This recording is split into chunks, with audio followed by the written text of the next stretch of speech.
भेट नाही चालू काय? गावची मंडळी कशी आपल्या एकदम मजेत आहेत. घरची मंडळी सारे आनंदित आनंदित. वा वा वा आनंद वाटला म्हणजे खुशाल आनंदात. अरे लाज धर लाज. आणि ह्याच्या नाही तर मनाची थोडीफार लाज धर. डोक्यावर पाडा काय तू काय झालं? सगळं खुशाली तरी डोकंच काय मजेत चालन. खुशाल लाच काढायला लागले माझा. अरे आपल्या गावची यात्रा आपल्या गावचे लोक दुसऱ्या गावात तमाशा पाहायला जाते याची जरा तुझ्या जीवाला लाज वाटली पाहिजे. काय करायला पाहिजे म्हणतो मग? अरे स्वतःचा संसार तर सारेच करते पण संसार करता करता थोडाफार हिस्सा देणगी रुपयाने देवाला द्यावा दिलाच पाहिजे. बघ वरंडी गोळा झाल्याशिवाय तमाशा गावात आला का? आहे ना. आपल्या गावच्या लोकांना आहे का बघायला काही? आपल्या गावाला नाही असं आनंद आहे. चांदेकर या वर्षी काय जरी झालं असा बाहेर गावचा आदर्श डोळ्यापुढे ठेवून आपल्या गावच्या यात्रेला लोकनाट्य तमाशाचा कार्यक्रम आहे. अरे भारत सरकारने तमाशा कलाकारांचा सन्मान केला तर आपण खेडेगावाने काय करू करायलाच पाहिजे. यासाठी त्याला फोन लावला कुठे बी असेल तर या वर्षी गावच्या यात्रेला आला पाहिजे. अरे तुला माहित नाही का पहिलं मी मुंबई पुण्याला कामाला होतो. आता तू सांग हातावरच्या माणसाचं मुंबई पुण्याला राहणं सोपं राहिलं का? किती महागाई वाईट आहे की नाही?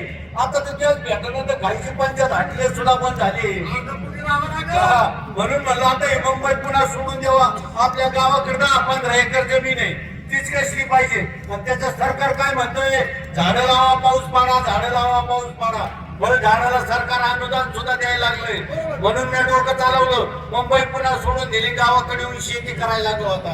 अरे माणूस पण हुशार भरला मागायला घाबरला खेड्या गावाचा आधार घेतला आणि शेती करायला लागला. माझं शेतकरी गावाच्या जीवावर सारं जगच काय पशु पक्षी सुद्धा अन्नाचा घास खात फक्त शेतकऱ्याचे जीवन आनंद वाटला शेती करायला. काय सांगायचं मित्रा? 2 एकर ऊस स्वतःच्या मोडून टाकला. तिथे 200 झाडं बसवले. 200 झाडं. एका ऊस कशाला मोडायचा? 5 लाख रुपये रोख आले असते तेच पैसे बाजारपेठेत फिरले असते. अरे ऊसाला अनुदान भेटते का? फळ झाडाला अनुदान भेटतं म्हणून मी डोकं चालवलं.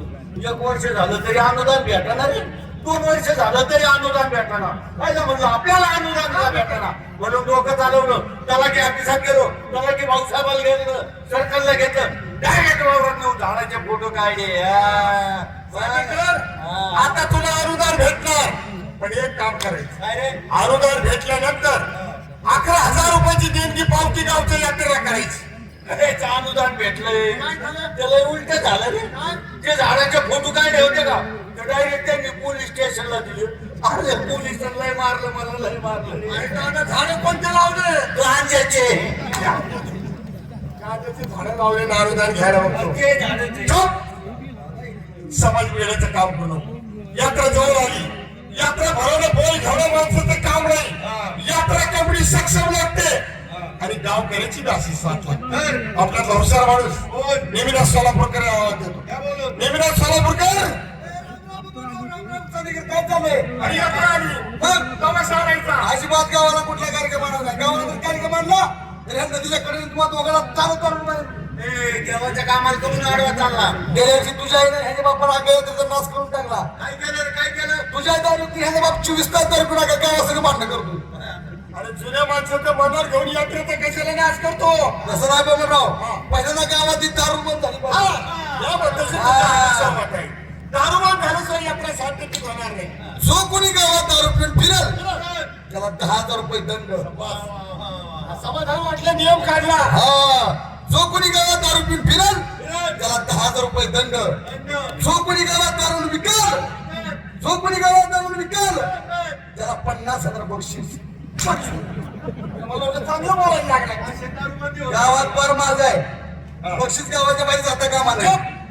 यात्रा भरवणं दोघा तिघाचं काम नाही. काल तिकडे पडली सांगली की मध्ये सकाळी सुटून आलो. याला म्हणतात यात्रेला हुशार माणसं रविवारी नगरकर बिडकर यांना आवाज देतो. लवकर रविवारी नगरकर बिडकर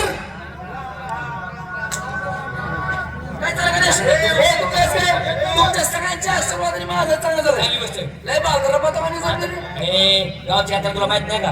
आपली यात्राच भाद्रपद पाहिजे असते ना. ते बी खरं येतो. अरे पण मी कुठं गावी बाहेर गावी ना, बाहेर गावी गेल्याशिवाय माणूस सुधरत नाही. स्वदेशी माणसाची सुधारणा होत पण नसते. आणि माणूस किती जरी बाहेर गावी गेला असला गावच्या आठवड्याला सोडत नाही. ते आपल्या जन्म देतं गाव बघा ते. आता तर आपल्या गावाची यात्रा काल रात्रीच मी घरी आलो. वा, वा, वा. सकाळ सकाळ उठलं आंघोळ केली, म्हणलं गावात गेलं पाहिजे. आता रस्त्यात नेमकं तुझं घर लागतंय. रोडला लगेच पहिलेच म्हणलं गणेशला घ्यावं राहायचं. बरोबर आहे. तुझ्या घरी जाऊन पाहत तुझी पोरगी रडत होती. लहान लेकरं आहे येड्याने लय मारणार. म्हणलं वहिनी मारलं काय ना, पण आतमध्ये जाऊन पाहतोय तुझी बायको अशी बसली होती, रडत होती. हे कोणती स्टाईल आहे? काय माहिती मग मी नाही विचारलं काय झालं, काय माहिती. म्हणलं वहिनी काय झालं, काय नाही म्हणे तुमचा भाऊ दारू मिळतोय आणि मला सारखाच मारतोय. दारू देणार काय होत नाही बाबा. जाऊ अरे दे. पण राहणं जर गेलं तर माणसाला व्यवस्थित लाकूड भेटत नाही. खरंय. तुम्ही बायका मारून तुम्हाला लाज वाटते घरी का? गेलं तिची माफी मागेल मी. म्हणलं वहिनी काय झालं मला सांगा, काय नाही म्हणे तुमचा भाऊ दारू मिळतोय, मला म्हणते पोरगी झाली, या पोरीच्या पाठी मला पोरग पाहिजे. त्याच्याबद्दल मला काय बोलू नको. तुला माहिती आज एवढी मोठी माझी प्रॉपर्टी इस्टेट आहे, मला एखादा वारायचं नको का? मी वहिनीला समजून सांगितलं, म्हटलं वहिनी पोरगी झाली ना, आज ना उद्या पोरगाही होईल. हे चांगलं समजून सांगितलं. आज समोर तुझी बायको चिंगली माझ्यावर. का बरं? मला म्हणते भाऊजी बोलता का शिंगा शिंगा सोडता, सोडता. हुशार म्हणता पोरगी झाली, आज ना उद्या पोरग पोरगं होईल. होईल. तुमच्या भावाच्या भरोशावर बसली असती ती पोरगी झाली नसती. हे बरोबर आहे. ती पोरगी पोरगी काय गावात काढली तुला मदत केली बरोबर. सपोर्ट गावाला लागले अख्ख्या गावाला मी पोरी दिल्या. हे जाऊ दे. तुझं कसं काय झालं? एकदम चांगलं हो का? झालं. तुमच्या पायाच्या शिवाने एकदम बरं चांगलं. झालं. घरात पैसा पाण्याला काही कमी नाही. वा. फक्त घरात दररोज भांडण चालले. कोणाशी? लय भांडण चालले. कोणाची? काय करतो काय करतो? नवरा बायकोचे रे भांडण. अरे मग संसार हे भांडण चालत असतंय मग. रोज. भांडण कशावर नाही बघ. त्याचं काय होतं? माझी बायको दारू पिते, हा. माझी चिडीत मोत तुझं दारू पिऊन तुझ्या चडीत मोठं होतो. उलट लोक आहे. मग? होती मग तुला माहिती मला मोतूस तर काम करावं लागतं. बरं बरं बेस्ट आहे आपलं. शेती भरपूर एकदम काम करू लागतो माहिती. पहिल्या दिवशी गेलो वावरात काम वगैरे गेलो, त्याने आलो दारू पिऊन. हा. घरी आलो जेवण वगैरे झालं. हा. बायकोने आतून टाकलं, बायको अशी झोपली, मी आता झोपलो. शाबास. तिला प्रेमात जवळ घेतलं. मला सुजाता, अरे हो. हे सुजाता अरे मी सुजाता आहे ना, मोठा सुजा आहे इथं. तुला चिरेत बागेत काही कळतंय का नाही? मला वाटलं माझी बायको. अरे तिला म्हणलं, सुजाता आज या 2 एकरात मी बटाटे लावणार. बटाटे बाबा जास्त घेतलं बाई विचार. दुसऱ्या दिवशी परत उठलो, आंघोळ केली, हा. वावरात गेलो, बरं. काम वगैरे केलं. हा. नेहमीप्रमाणे परत दारू पिऊन आलो. शाबास. घरी आलो, जेवण वगैरे झालं. हा. बायकोने आतून अरे टाकलं, वा. बायको अशी झोपली. अरे वा. बायकोची शेजारी मी झोपतो. शाबास. तिला प्रेमात जवळ काय घेतलं. पण बोलला आपण, मी सुजाता नाही, राहणार. गेलं जरा जवळ. तिला म्हणलं, सुजाता आज मी या 2 एकरात नुसते टमाटे लावणार. टमाटे पैसा टमाट्याला पैसा. पैसा असल्यावर काय केलं का? दुसऱ्या दिवशी गेलो, हा. लय काम केलं, मरणाची दारू. बरं. घरी आलो, हा. जेवण वगैरे झालं. नेहमीप्रमाणे बायकोने आतून टाकलं. आम्ही 2 जण झोपलो. हा. तिला जवळ घेतलं. हा. म्हणलं, सुजाता ह्या 2 एकरात नुसती सोयाबीन अरे वा. लावणार. बायको फुटली माझ्या हा. काढायला तोंडात मारलं. तुझ्या? मला काय म्हणते? हा. भारी कष्ट करणार लागली. हा. रोज वावरात जातो, काम करतो, हा. सोयाबीन लावतो, बटाटे लावतो, टमाटे लावतो. आज माझ्या घरच्या वावरात मुळा जर लावला नाही, तुम्ही शेजारी म्हणून लावला. शेजारी फुलाऱ्या? अरे तुझा शेजारी मीच आहे ना. तुझं लग्न झालं म्हणजे मग तू झोपला कुठं होता? तुझ्या बायकोने आपल्या घरी जर गेलं कमरत नाही पाहिजे मी सांगतो तुम्ही. तुला खरं वाटलं काय? अरे मग काय? तुझी टिंगल गेली बाबा. टिकायला केलं शोकोणी शिंगर पाहिजे नाही. तमाशा?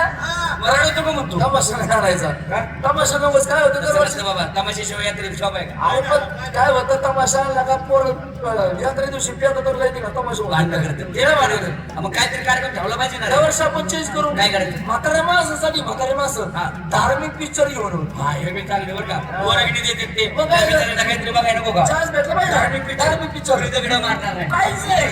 पण पिक्चर ठेवायचा कोणता? बीपी म्हाताऱ्या माणसाला बीपी दाखवतो का? कसं व्हायचं त्यांचं? तो बीपी आर्थिक बी बाई भक्त पुंडली. तुला काय होतं? तुझ्या बीपी होय. तुला काय वाटलं? त्यासाठी आपला मित्र गणेश माणिक पुणेकर त्याच्या घरी जो त्याच्या समोर हा विचार म्हणून पुढे काय करेल. चला